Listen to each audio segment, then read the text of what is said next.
إن الحمد لله نحمده ونستعينه ونستغفره ونعوذ بالله من شرور أنفسنا ومن سيئات أعمالنا من يهده الله فلا مضل له ومن يضلل فلا هادي له وأشهد أن لا إله إلا الله وأشهد أن محمدًا عبده ورسوله يا أيها الذين آمنوا اتقوا الله حق تقاته ولا تموتن إلا وأنتم مسلمون يا أيها الناس اتقوا ربكم الذي خلقكم من نفس واحدة وخلق منها زوجها وبث منهما رجالا كثيرا ونساء واتقوا الله الذي تساءلون به والأرحام إن الله كان عليكم رقيبا يا أيها الذين آمنوا اتقوا الله وقولوا قولا سديدا يصلح لكم أعمالكم ويغفر لكم ذنوبكم ومن يطع الله ورسوله فقد فاز فوزا عظيما أما بعد فإن خير الحديث كتاب الله وخير الهدي هدي محمد صلى الله عليه وسلم وشر الأمور محدثاتها وكل محدثة بدعة وكل بدعة ضلالة وكل ضلالة في النار. أعوذ بالله من الشيطان الرجيم. بسم الله الرحمن الرحيم. إن هذا القرآن يهدي للتي هي أقوم ويبشر المؤمنين الذين يعملون الصالحات أن لهم أجرا كبيرا وأن الذين لا يؤمنون بالآخرة أعتدنا لهم عذابا أليما. حاضرین جمعہ، دینی و ملی بھائیوں، بزرگوں، ہر طرح کی تعریف، حمد و ثنا، بڑائی، بزرگی، عظمت و کبریائی اللہ رب العالمین کے لیے ہے جس نے ہمیں آپ کو پیدا کیا. بعدہ انگنت لاتعداد بے شمار درود و سلام نازل ہوں اللہ رب العالمین کے بھیجے ہوئے تمام انبیاء پر، خصوصاً اللہ کے آخری نبی جناب محمد الرسول اللہ صلی اللہ علیہ وسلم پر. وہ ذات مقدسہ مطہرہ مبارکہ جنہیں اللہ رب العزت نے اس کائنات کے لیے رحمت بنایا اور جنہوں نے اس دنیا کے اندر رہ کر چند سالہ زندگی گزار کر دین کی تبلیغ فرمائی اور ہم تک ہمارا دین پہنچایا. محترم بھائیوں، خطبہ مسنونہ کے بعد قرآن مجید سورہ بنی اسرائیل کی 2 آیتوں کی میں نے تلاوت کی ہے. ان دونوں آیتوں میں اللہ رب العالمین نے قرآن مجید کی عظمت کو بیان کرتے ہوئے فرمایا کہ ان ھذا القرآن یہدی للتی ہی اقوم، کہ قرآن مجید اس راستے پر چلاتا ہے جو سب سے سچا اور سیدھا راستہ ہے. وَيُبَشِّرُ الْمُؤْمِنِينَ الَّذِينَ يَعْمَلُونَ الصَّالِحَاتِ أَنَّ لَهُمْ أَجْرًا كَبِيرًا، اور قرآن مجید ان مومنوں کو بشارت دے رہا ہے، خوشخبری سنا رہا ہے جو عمل صالح کرتے ہیں کہ ان کے لیے اللہ رب العالمین نے بہت بڑا اجر تیار کر رکھا ہے. وَأَنَّ الَّذِينَ لَا يُؤْمِنُونَ بِالْآخِرَةِ أَعْتَدْنَا لَهُمْ عَذَابًا أَلِيمًا، اور قرآن مجید ان لوگوں کو متنبہ کر رہا ہے جو آخرت کے دن پر ایمان نہیں رکھتے کہ ان کے لیے بڑا ہی دردناک عذاب تیار کیا گیا ہے. حاضرین گرامی، ان دونوں آیتوں میں اللہ رب العالمین نے ہمیں یہ بتایا کہ قرآن مجید کی جو ہدایت ہے یہ سب سے سچی ہدایت ہے. قرآن مجید ہمیں بتاتا ہے کہ ہمارا قانون کیسا ہونا چاہیے، قرآن کریم ہمیں بتاتا ہے کہ ہمارا عقیدہ کیسا ہونا چاہیے، قرآن کریم ہمیں بتاتا ہے کہ ہمارا کلچر اور ہماری تہذیب کیسی ہونی چاہیے، قرآن مجید ہمیں بتاتا ہے کہ ہمارے معاملات کیسے ہونے چاہیے۔ الغرض ہر شعبے میں قرآن مجید ہماری رہنمائی کرتا ہے، اور قرآن مجید سے بڑھ کر رہنمائی دنیا کی کسی کتاب میں نہیں ملے گی، اور قرآن مجید سے بڑھ کر صداقت دنیا میں کہیں نہیں ملے گا۔ ان ھذا القرآن یہدی للتی ہی اقوم، قرآن مجید اس راستے پر چلاتا ہے جو سب سے سچا اور سیدھا راستہ ہے۔ قرآن مجید کے بارے میں آپ کو بتاؤں کہ قرآن مجید یہ اللہ رب العالمین کی جانب سے نازل کردہ سب سے آخری آسمانی کتاب ہے۔ قرآن مجید کے نزول کے بعد قرآن مجید نے اپنے سے پہلے ساری کتابوں کو منسوخ کر ڈالا۔ قرآن مجید کے نازل ہونے کے بعد توریت کی شریعت منسوخ ہو گئی، قرآن مجید کے نازل ہونے کے بعد انجیل کی شریعت منسوخ ہو گئی، قرآن مجید کے نازل ہونے کے بعد زبور کی شریعت منسوخ ہو گئی۔ اب رہنما کتاب ہے تو قرآن مجید، صحیفہ ہدایت ہے تو قرآن مجید، اور ذخیرہ آخرت ہے تو یہی قرآن مجید ہے۔ قرآن سے بڑھ کر رہنمائی دنیا کی کسی کتاب میں آپ کو نہیں ملے گی۔ اب اگر کوئی شخص قرآن مجید کو چھوڑ کر کے دوسری کتابیں پڑھنا شروع کر دے، قرآن مجید کو چھوڑ کر کے ہدایت کا راستہ تلاشنے کے لیے، ہدایت پانے کے لیے، ہدایت کی غرض سے اگر کوئی شخص قرآن کو نہ پڑھ کر کے دوسری آسمانی ہی کتابوں کو پڑھنا شروع کر دے، توریت پڑھنا شروع کر دے،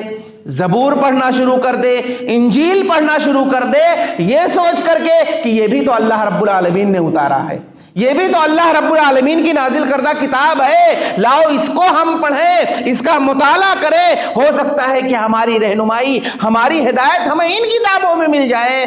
تو بجائے اس کے کہ وہ آدمی ہدایت یافتہ ہو، وہ گمراہ ہو جائے گا۔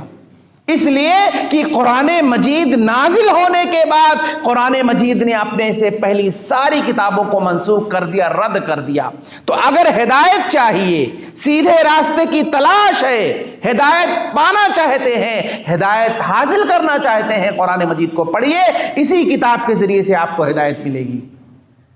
اسی طریقے سے قرآن مجید کے بارے میں آپ کو بتاؤں کہ یہ قرآن مجید یہ اللہ رب العالمین کی جانب سے نازل کردہ ایک بہت بڑا معجزہ ہے۔ نبی کریم صلی اللہ علیہ وسلم کے سچے نبی ہونے کی دلیل ہے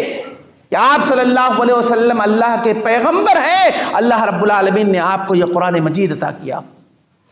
قرآن مجید معجزہ کیسے ہے، معجزہ کسے کہتے ہیں، میں ایک مثال کے ذریعے آپ کو بتاتا ہوں معجزہ کہتے کسے ہیں۔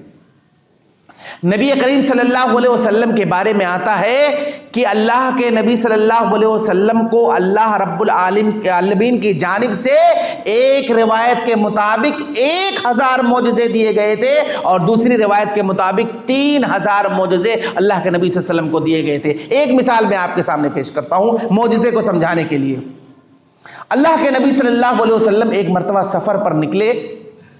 سفر کافی لمبا تھا، صحابہ کرام کی تعداد تقریباً 100 سے زائد تھی، راستے میں پانی ختم ہو گیا۔ اللہ کے نبی صلی اللہ علیہ وسلم بھی پیاسے ہیں، آپ کے ساتھ جو صحابہ کرام آپ کے ساتھ سفر میں ہیں وہ بھی پیاسے ہیں، انہیں بھی پانی کی تلاش ہے۔ اللہ کے نبی صلی اللہ علیہ وسلم نے ان صحابہ کرام میں سے 2 لوگوں کو بھیجا کہ جا کر کے پانی تلاش کر لاؤ۔ وہ دونوں صحابی نکلے پانی تلاشنے کے لیے، راستے میں ایک مشرکہ عورت سے ملاقات ہو گئی جو ایک مٹکے میں پانی لے کر کے جا رہی تھی۔ ان دونوں نے اس مشرکہ عورت سے کہا کہ ہمیں پانی کی تلاش ہے، ہم پیاسے ہیں، ہمیں پانی چاہیے، کیا تھوڑا سا پانی مل سکتا ہے؟ اس عورت نے اپنا بھرا ہوا مٹکا ان دونوں کے حوالے کر دیا۔ اب وہ دونوں اس مٹکے کو لے کر کے اللہ کے نبی صلی اللہ علیہ وسلم کے پاس آئے۔ اللہ کے نبی صلی اللہ علیہ وسلم نے دیکھا کہ ایک چھوٹا سا مٹکا ہے اور پینے والوں کی تعداد تقریباً 100 سے زائد ہے، کیسے 100 لوگ اتنے پانی کو پئیں گے؟ اللہ رب العالمین کی جانب سے معجزہ ظاہر ہوا کہ اللہ کے نبی صلی اللہ علیہ وسلم نے اپنی انگلی کو اس مٹکے کے اندر ڈالا، اللہ کے نبی صلی اللہ علیہ وسلم کی اس انگلی سے ایک چشمہ پھوٹا۔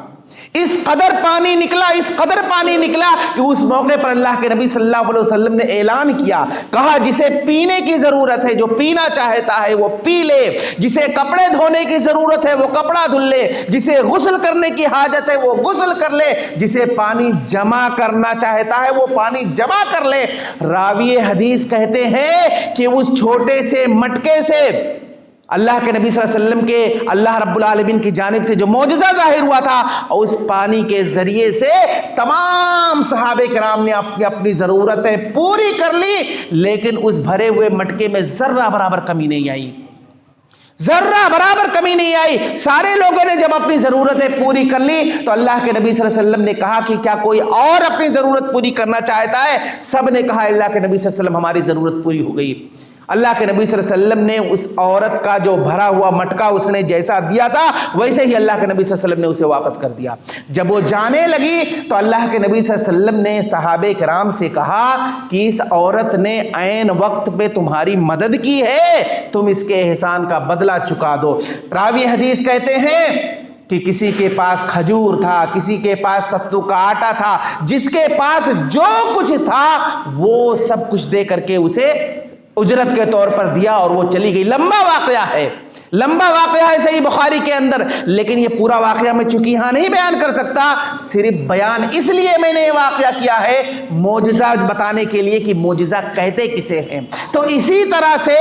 اللہ کے نبی صلی اللہ علیہ وسلم کو بعض روایتوں میں جو آتا ہے کہ 3000 معجزے اللہ رب العالمین نے نبی صلی اللہ علیہ وسلم کو دیا تھا، اور ان تمام معجزوں میں جو سب سے بڑا معجزہ اللہ رب العالمین نے نبی صلی اللہ علیہ وسلم کو دیا تھا وہ ہے قرآن مجید۔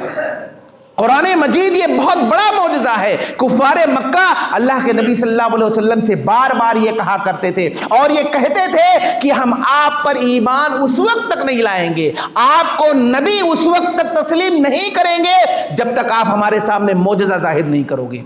جیسے کہ موسیٰ علیہ السلام کو اللہ رب العالمین نے معجزات عطا کیے تھے کہ موسیٰ علیہ السلام اپنے عصا کو ڈالتے تھے، وہ اژدہے کی شکل اختیار کر لیتا تھا۔ موسیٰ علیہ السلام اپنے ہاتھ کو اپنے گریبان میں ڈال کر نکالتے تھے، ان کا ہاتھ چمکیلا روشن آئینے کی مانند ہو جاتا تھا۔ تو تم بھی کوئی ایسا معجزہ ہمارے سامنے ظاہر کرو، جب تک تم معجزہ ظاہر نہیں کرو گے ہم تم پر ایمان نہیں لائیں گے۔ تو قرآن مجید نے کفار مکہ کو جواب دیا اور کہا وَقَالُوا لَوْلَا أُنزِلَ علیہ آیات من ربی اولم یکفیہم انا انزلنا علیک الکتاب یتلی علیہم۔ اے نبی صلی اللہ علیہ وسلم، یہ کفار مکہ آپ سے معجزات مانگ رہے ہیں، موسیٰ علیہ السلام جیسا عصا مانگ رہے ہیں، موسیٰ علیہ السلام جیسا ید بیضا مانگ رہے ہیں۔ حیرت ہے ان کے عقلوں پر، حیرت ہے ان کے عقلوں پر کہ قرآن مجید جیسا زندہ معجزہ ان کے سامنے موجود ہے، اور یہ لوگ قرآن مجید کو پا کر کے اور اس کی آیتیں صبح و شام اس کی تلاوت کو سن رہے ہیں، اور قرآن مجید پانے کے بعد یہ آپ سے معجزات طلب کر رہے ہیں۔ ان کے اس سوال پر حیرت ہے، ان کے اس مطالبے پر حیرت ہے۔ قرآن مجید اللہ رب العالمین نے حیرت کا اظہار کیا۔ تو یہ قرآن مجید اللہ رب العالمین کی جانب سے یہ سب سے بڑا معجزہ ہے۔ اب اس کا اعجاز کس شکل میں ظاہر ہوا؟ سب سے پہلے آپ یہ دیکھیں قرآن مجید کس قوم پر اتارا گیا۔ قرآن مجید نبی کریم صلی اللہ علیہ وسلم کے توسط سے سب سے پہلے قرآن مجید کی مخاطب قوم عرب ہے۔ قرآن مجید سب سے پہلے قوم عرب کو دیا گیا، اور قوم عرب قرآن مجید کے آنے سے پہلے دنیا کی سب سے ان پڑھ قوم، دنیا کی سب سے امی قوم، دنیا کی سب سے زوال پذیر قوم کی حیثیت سے مانی جاتی تھی۔ دنیا والے قوم عرب کو تانا دیا کرتے تھے کہ قوم عرب کو اونٹ اور بکریاں چرانے کے سوا کچھ نہیں آتا ہے، ان کے پاس نہ تہذیب ہے، نہ ان کے پاس کلچر ہے، نہ ان کے پاس کچھ بھی نہیں ہے۔ اس قوم کو، قوم عرب کو سوائے بکریاں اور اونٹ چرانے کے کچھ نہیں آتا ہے۔ لیکن قرآن جب اس قوم پر اتارا گیا اور قوم عرب نے قرآن کو پڑھا اور قرآن کریم کے مطابق زندگی گزارنے لگے، ان کی دنیا تبدیل ہو گئی۔ اور آپ دیکھیے 50 سال کی قلیل سی مدت کے اندر آپ دیکھیں کہ وہ قوم جسے یہ کہا جاتا تھا کہ اس کو اونٹ اور بکریاں چرانے کے سوا کچھ نہیں آتا ہے، لیکن اللہ کے نبی صلی اللہ علیہ وسلم پر جب قرآن اتارا گیا اور قوم عرب نے اس قرآن کریم پر ایمان لائے اور قرآن کریم کے مطابق انہوں نے زندگی